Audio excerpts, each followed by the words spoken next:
I've been resting a couple of days. Yesterday, I was not well at all. After I posted the video the day before, I got very sick to my stomach and was losing it. Found out my blood sugar was at 557. Yesterday, it went even higher off the meter, over 600. So I was on touch and go whether I was going to go to the ER. It depended on whether my blood sugar came down or not, or kept going up, up, up. So I was praying. I was doing this test to see within a 3-hour span of time what happened, and that determined whether I went to the ER or not. And I wasn't well all day yesterday because of the high blood sugar, but it did go down, and this morning it shockingly dropped like a rock. And I can't figure out, other than people's prayers, how that could have happened. But I just want to thank everybody for jumping on immediately to pray for me. Given what just happened today, which was a miracle in itself, and I'll have to go into that miracle at some point, hopefully. Something will develop from it. But I just heard from somebody extremely significant that I shared the testimony with, and it's extremely open. And I told you that behind the scenes, what people don't know is that I am trying to do things to better my situation in my life since the loss of Mom in her home. People don't know. They make assumptions and leave comments that are bizarre. Not everybody, but I mean people that don't know me or haven't been on my channel. So I just wanted to let you know that today I was crying over the whole thing. A store was closing that my mom and I always shopped at, and it was giving me very much sadness to realize that I'll never go in there again once they closed the doors. And it felt like a piece of my mom was leaving, once again. I know she's not here, but the whole point is that as I got back to the hotel and parked in the parking spot, I got a call from somebody very significant, and I'll tell you in another video, perhaps if this develops. But something miraculous happened, so please remember that. That was on this day at 1:52 p.m. As I was crying, this person called me, and the place where I sent my book. So I'm hoping and praying that God opens these doors. Now, I was not able to do a video yesterday or after, I got really sick. I was losing it. After I made that video, I got very ill.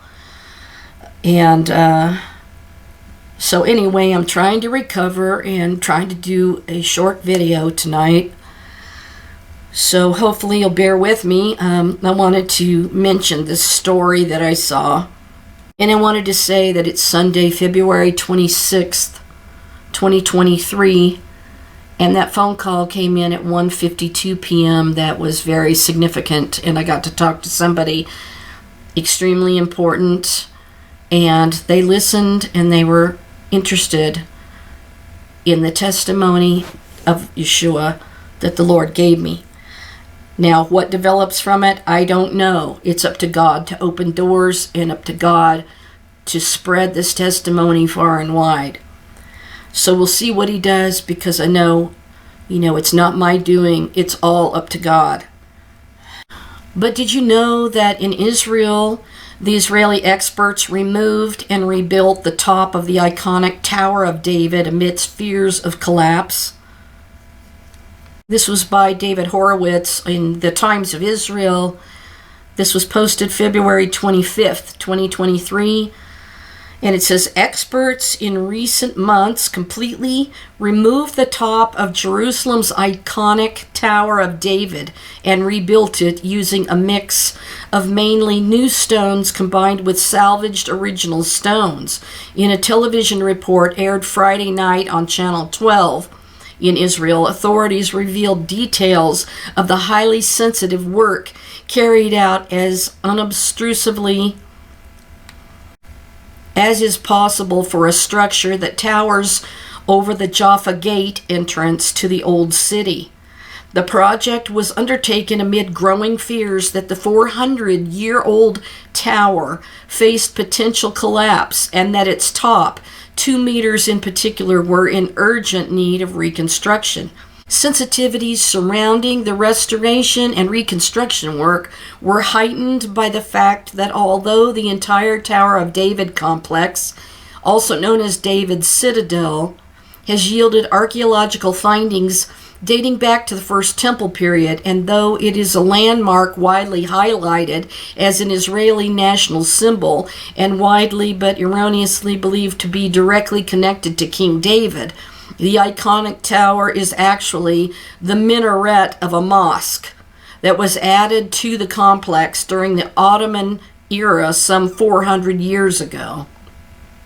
The construction was part of an expansion project at the Citadel initiated by the Ottoman Sultan Suleiman the Magnificent, who also restored the old city walls. The mosque was used until 1917, when Britain's General Allenby marched into the old city and proclaimed at the Citadel the capture of Jerusalem. Zionist pioneers adopted the Citadel with its soaring tower as a secular symbol of power and hope, in contrast to the religious centrality of the Western Wall, noted Eilat Lieber, the director of the Tower of David Museum. Its image quickly became a mainstay on everything from postcards to menorahs, foods, and wines. Lieber told Channel 12 in a report on the renovation work that all of Israel's various security apparatuses had weighed in on the project with various requests that it be postponed until after Ramadan, after Jerusalem Day, after Nakba Day, for fear that it could prompt an escalation of friction in the incendiary Old City and East Jerusalem. In the end, we said, if we don't fix the tower and something happens on our watch, it'll be a lot worse, so let's just get it done, she said.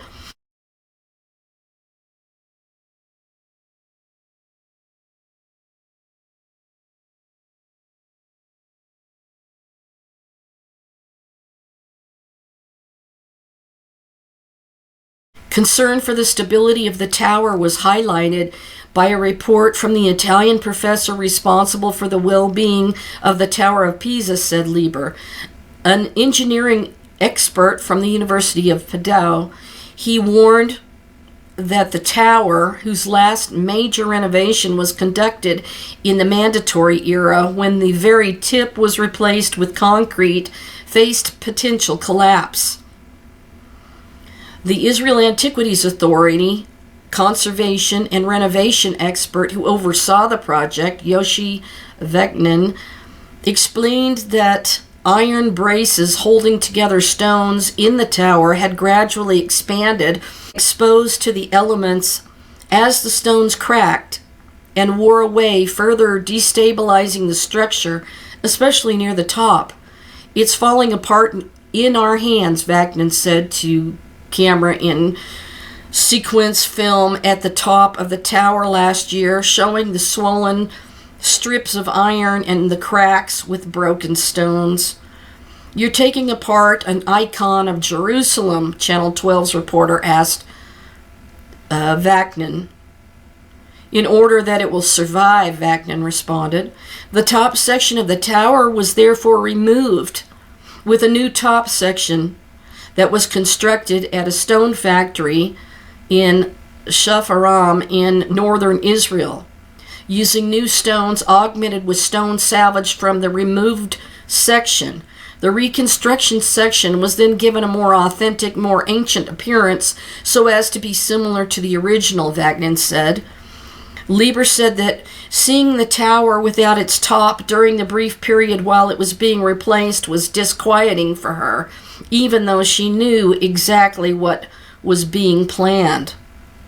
I have to say, it was a shocking sight for me, too. Coming here every morning to work, suddenly the tower has no head. I knew it was going to happen, but the sight was stressful. The Muslim employee on the project said Arabic social media at the time featured conspiracy theories falsely asserting that the Israeli Antiquities Authority, the Jewish rulers, the enemy leadership, is taking our story apart, the Muslim story. But the workers stressed that I'm proud of what I'm doing because the work was necessary. The new top of the tower was installed in December, the report said, with a basalt-based material used to help bind the stones together. The TV report showed the stages of the renovation process, culminating with the replacement of the decorative metal finial on the tower's rebuilt top.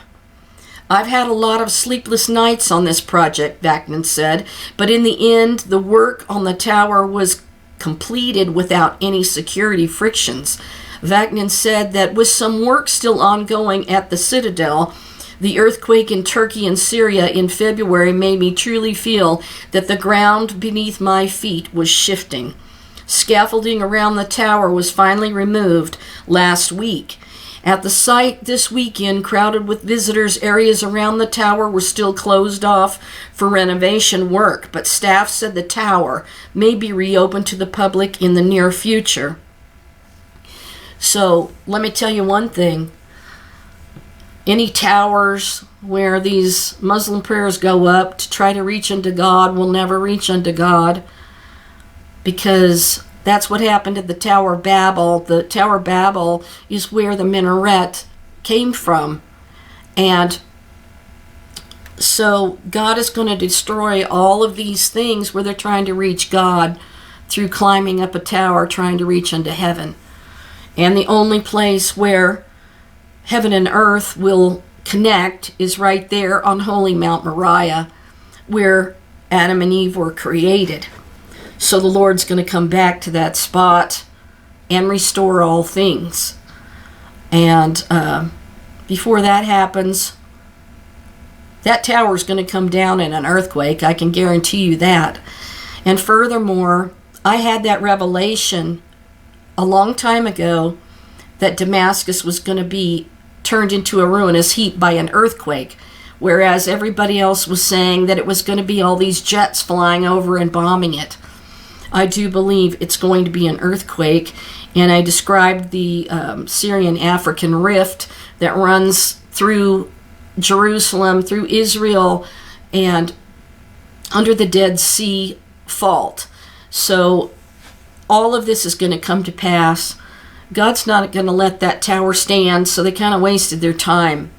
It's not really an icon of Jerusalem, because nothing's going to supersede the Lord's divine presence being there in the future. So I just wanted to try to bring you a little bit of a video. I'm trying to recover. Thank you so much, everybody, for your blessings, your prayers. I pray you would continue to help me in this time of struggle. But believe me, today God showed me while I was in tears that He brought me a miracle exactly when I parked in a parking spot here and the phone rang as I was in tears. And God is going to do something with this testimony, I believe. It's up to Him to open these doors. So please know that your support for me and my work, it's really going to go somewhere, I believe. I can't go into details yet, but I hope you'll stay tuned, because just as I showed you about the almond tree firewood that happened, the drum kit made out of almond wood, everything, the connections with Jim and Penny Caldwell that were astounding and miraculous, it's all painting a picture that God is on the move and going to do something with His people, and I believe use this testimony. So keep me in your prayers, and thank you so much. It's been a health battle since 1 month before my mom fell and then went downhill and died. I started getting this diabetic situation, which has been off the charts. So it's a constant daily pain in my feet and my legs, and just sometimes you can't focus, so you can't function to do what you need to do. And I'm trying. I just thank you for this online church, Lord, and the people that have cared for me and sustained me through thick and thin. God bless you guys. I'll talk to you soon, and have a good night for now and a nice Sunday evening.